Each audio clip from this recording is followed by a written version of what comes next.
nuclear fusion, when two or more light nuclei combine to form a heavier nucleus, then it is called nuclear fusion.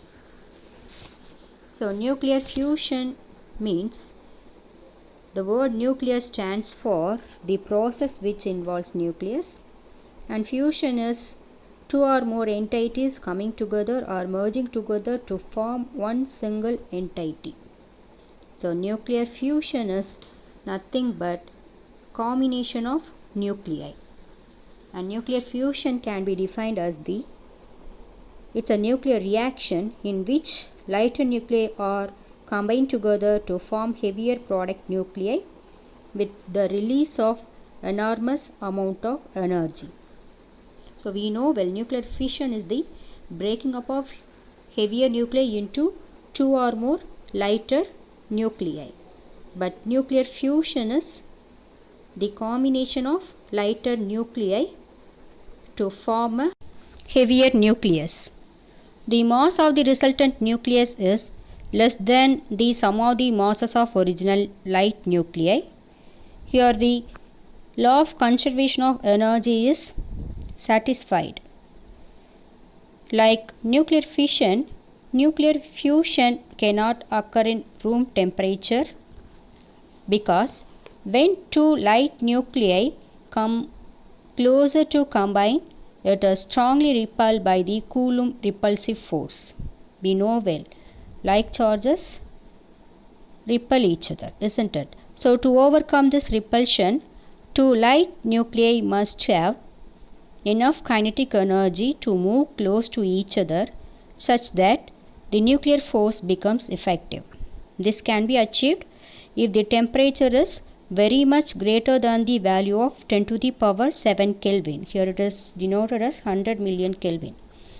So when the surrounding temperature reaches around the 10 to the power 7 Kelvin, lighter nuclei start fusing to form heavier nuclei, and this resulting reaction is called thermonuclear fusion reaction. So this is known as the thermonuclear fusion reaction. Energy generation in stars. The natural place where nuclear fusion occurs is the core of stars, since its temperature is the order of 10 to the power 7 Kelvin. In fact, the energy generation in every star is only through thermonuclear fusion. Most of the stars, including our Sun, fuse hydrogen into helium, and some stars even fuse helium into heavier elements. The early stage of a star is in the form of cloud and dust.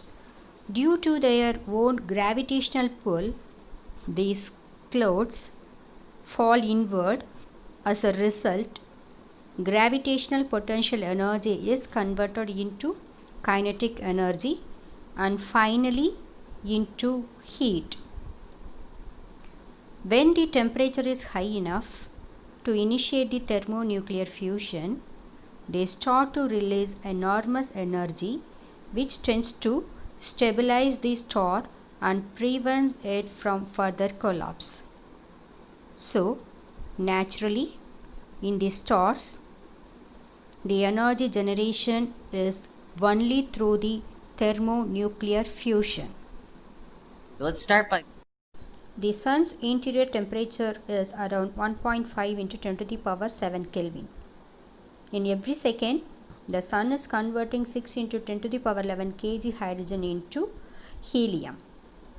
And it was enough hydrogen such that this fusion lasts for another 5 billion years.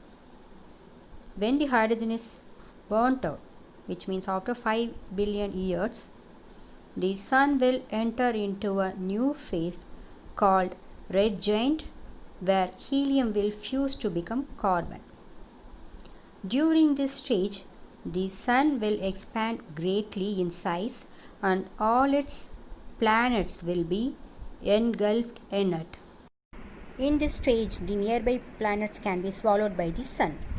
According to German nuclear physicist Heinz Bethe, the Sun is powered by proton-proton cycle of fusion reaction. This cycle consists of 3 steps, and the first 2 steps are as follows. Proton-proton cycle. When 2 protons fuse together, they produce deuteron, positron, and neutrino. When deuteron is reacting with proton, it gives the 2He3, that is the helium isotope with gamma rays. When 2 helium isotopes are combining together, they give the alpha particle, that is the 2He4 plus 2 proton. So the overall reaction can be written as, here 4 protons are involving in this reaction, isn't it? So 4 proton gives 2He4 plus 2 positron plus 2 neutrino with energy. So in this reaction, alpha particle is produced, that is the helium, with the enormous amount of energy, 26.7 mega electron volt, which is approximately equal to 27 mega electron volt. Next, let's see about elementary particles. An atom has a nucleus surrounded by electrons, and nuclei is made up of protons and neutrons. Till 1960s, it was thought that protons, neutrons, and electrons are fundamental building blocks of matter. In 1964, physicists Murray Gell-Mann and George Zweig theoretically proposed that protons and neutrons are not fundamental particles, and they are made up of quarks. These quarks are now considered as elementary particles of nature, and it is constituent of matter. Due to a phenomenon known as color confinement, quarks are never directly observed or found in isolation. They can be found only within the neutron and proton. And we have known now quarks are the fundamental particles and cannot be split. Electrons are fundamental or elementary particles because they are not made up of anything, while protons and neutrons are made up of quarks. So the quarks are the fundamental particles, they are the elementary particles. So in the year 1968, the quarks were discovered experimentally by Stanford Linear Accelerator Center, SLAC, USA. There are 6 quarks, namely up, down, charge, strange, top and bottom, and their antiparticles. All these quarks have fractional charges. For example, charge of up quark is plus 2 by 3 charge of electron, and that down quark is minus 1 by 3 charge of electron, where E holds the value 1.6 into 10 to the power minus 90 coulomb. According to quark model, proton is made up of 2 up quarks and 1 down quark, and neutron is made up of 1 up quark and 2 down quarks as shown. Let's consider first proton. Proton has 2 up quarks, 2 by 3 charge of electron and 2 by 3 charge of electron. The net charge of up quark is plus 4 by 3 charge of electron, and 1 down quark which has the charge minus 1 by 3 charge of electron. So if we have found the net charge, we are going to get 3 by 3 charge of electron, that is plus E. So a proton has positive charge of 1, that is equal but opposite to the charge of an electron. Next, let's find out the charge of neutron. It was the 1 up quark which has the charge 2 by 3 of charge of electron, and 2 down quarks minus 1 by 3 charge of electron and minus 1 by 3 charge of electron. So the net charge of on 2 down quark is minus 2 by 3 charge of an electron. So plus 2 by 3 E minus 2 by 3 E. It is going to give the value of 0. That's why neutron has the neutral charge. So quarks are the elementary particles of nature, two up quark and two down quark. Protons is made up of two up quarks and one down quark, where neutron is made up of one up quark and two down quarks. Here red, blue, green represents the property of attraction of one another. Color charge property which holds the quarks together in proton and neutron. The study of elementary particle is called particle physics, and it is an active area of research even now. Till date, more than 20 Nobel Prizes have been awarded in the field of particle physics. Fundamental forces in nature. There are four fundamental forces of nature: gravitational force, electromagnetic force, weak nuclear force, and strong nuclear force. It is known that there exists gravitational force between two masses, and it is universal in nature.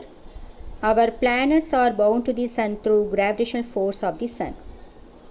There exists the second force, that is the weak nuclear force. So it is another fundamental force.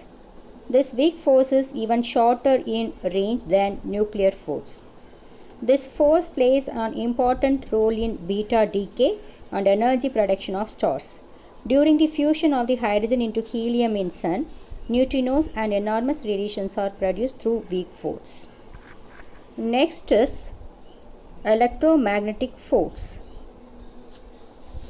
Electromagnetic force plays major role in most of our day-to-day events. In this unit, we have learned that between two nucleons, there exists a strong nuclear force, and this force is responsible for stability of the nucleus. It is very interesting to realize that even for our day-to-day life, we require these four fundamental forces. To put it in simple words, we are in the earth because of Earth's gravitational attraction on our body. We are standing on the surface of the earth because of the electromagnetic force between the atoms on the surface of the earth with the atoms in our food. The atoms in our body are stable because of strong nuclear force. Finally, the lives of species in the earth depends on the solar energy from the sun, and it is due to the weak force which plays vital role during nuclear fusion reactions going on in the core of the sun. So in this way, the fundamental forces, the four fundamental forces hold the universe together. Thank you.